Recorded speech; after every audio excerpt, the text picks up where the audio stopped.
Hi, Tubi. I'm here to read to you again. Today we're going to read two stories. First, we're going to read the author's note or the introduction from Going Home, Coming Home, which we read last week. And then we're actually going to read a poem or story written by the illustrator of this book. She published her own poem story inside this book. So let's get started. Here's the first one. We already heard the story.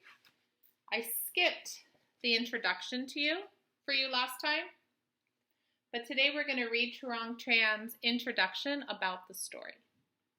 It says, I left Vietnam for America when I was 5, only days before the fall of Saigon.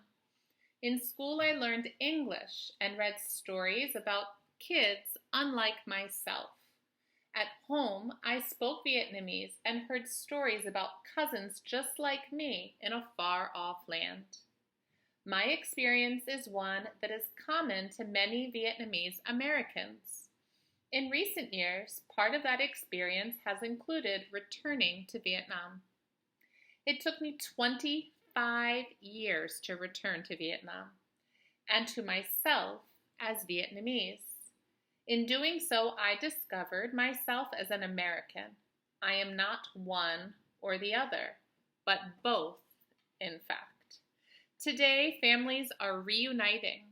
Children of a new generation who were unfamiliar with their parents' birthplace are now seeing for the first time this place that is so very much a part of their identity.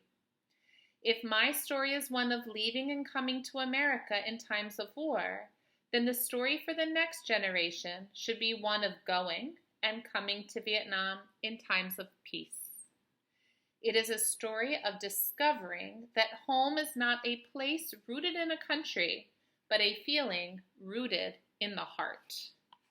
What an awesome introduction to that story we read.